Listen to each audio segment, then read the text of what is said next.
comencem el curs, però no és la jornada inaugural, és a dir, la jornada inaugural del voto serà el dia 31 que és el conseller de Salut. Enguany el curs amb un curs, suposem.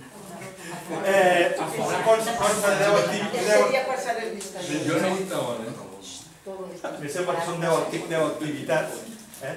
És un curs, jo pensem que molt variat.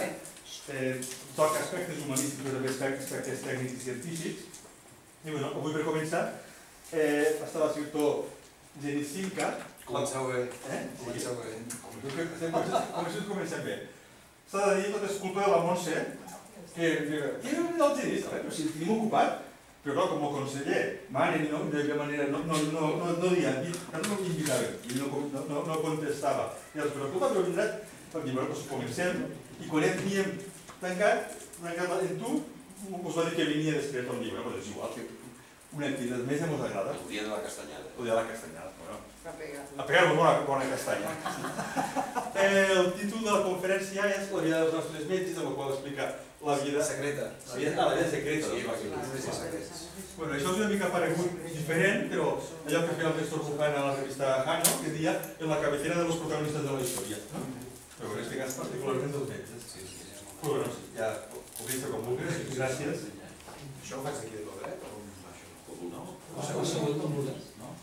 Per ensenyar una sèrie d'exemples de com actuaven els metges humanistes que han fet de Catalunya un univers mèdic sensacional, m'hauré d'aixecar per fer certes demostracions, però aquesta part teatrera és de la mitja hora, quan ja potser m'hagueu fet fora de les animalades que es poden arribar a dir sobre els metges. Abans que res, la Montse ho sap, i agrair-li amb ella personalment que m'hagi convidat, jo volia ser metge. El que passa és que entrar a la carrera en aquella època es demanava molta nota, després hagués volgut ser veterinari, et felicito per ser veterinari, i em vaig quedar en periodista. Com a periodista et deu quedar alguna cosa a dintre i al cap dels anys vaig arribar a la conclusió que furgar en la vida dels metges potser era encara més interessant que ser metge. I de fet no em vaig equivocar perquè m'inquietava moltíssim el fet d'entendre com era possible que Barcelona, una ciutat amb tantes penúries i amb tanta misèria en la postguerra com es va passar, s'havia convertit en capital mundial dels transplantaments. I se'm va ficar al cap que m'agradaria entrevistar, tenir una trobada amb el gran professor Gil Vernet, en Josep Maria Gil Vernet, i entendre com era possible que l'any 65, en un quiròfan ple de rates i mosques a l'Hospital Clínic de Barcelona, un lloc aleshores bastant insalubre, s'hagués pogut produir amb èxit el primer trasplantament de ronyó a l'estat espanyol.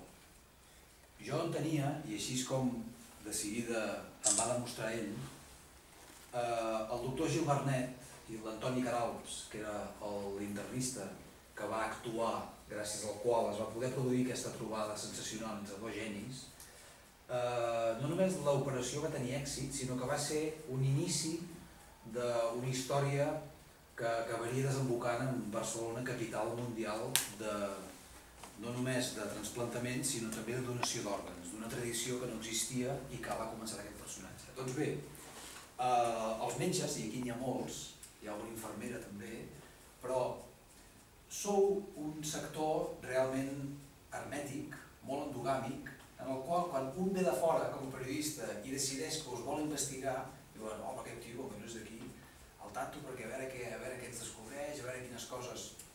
I el doctor Gil Vernet, quan li demano que sisplau per força em concedeixi una entrevista, em diu que no.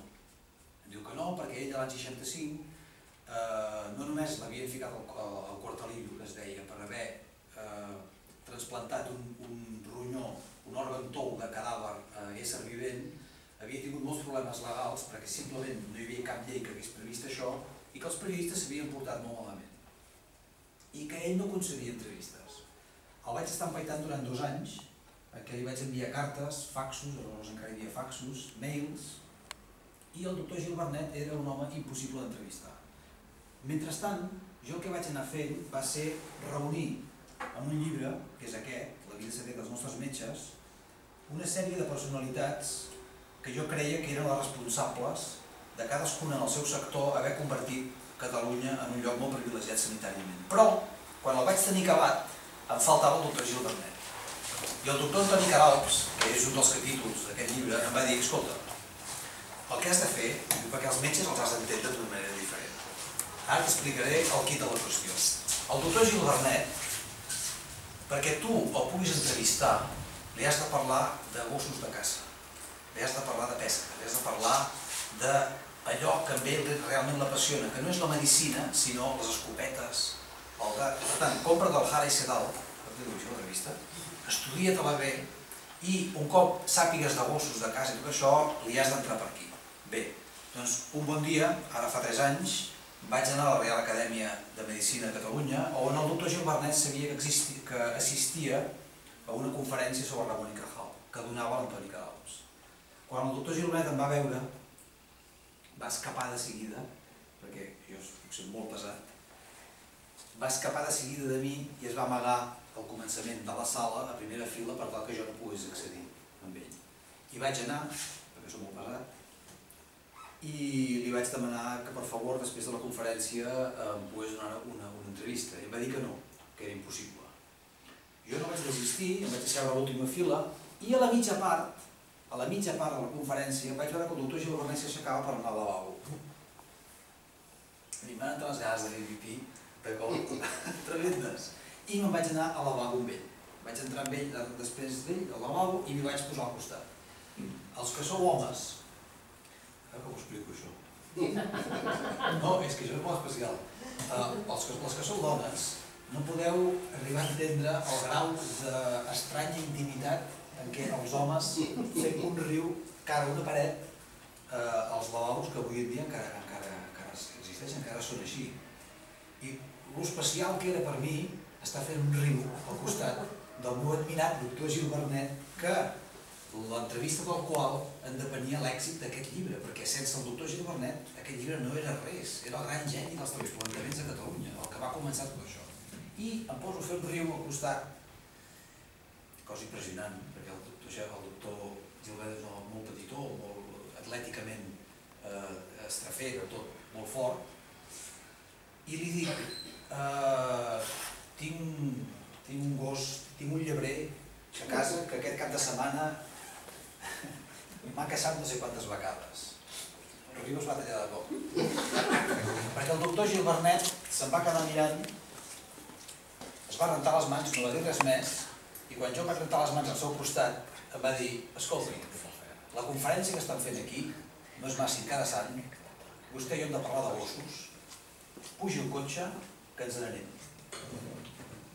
En aquell moment la vida d'aquest periodista va fer un canvi de 180 graus i em trobo ficat al cotxe del doctor Gil Vernet anant cap a jo no sabia on, parlant de gossos, amb una pudor que feia aquell cotxe d'animal mort, una cosa horrorosa, no us ho podeu imaginar, el brut que estava al cotxe del cirurgià, i em comença a parlar de tipus d'escopeta, de tipus de fil de pescar, d'ams, de cérvols, de muflons, de tota una sèrie de coses de la qual jo no tenia la menor idea.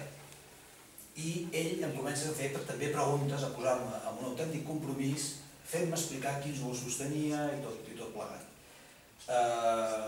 Jo el volia fer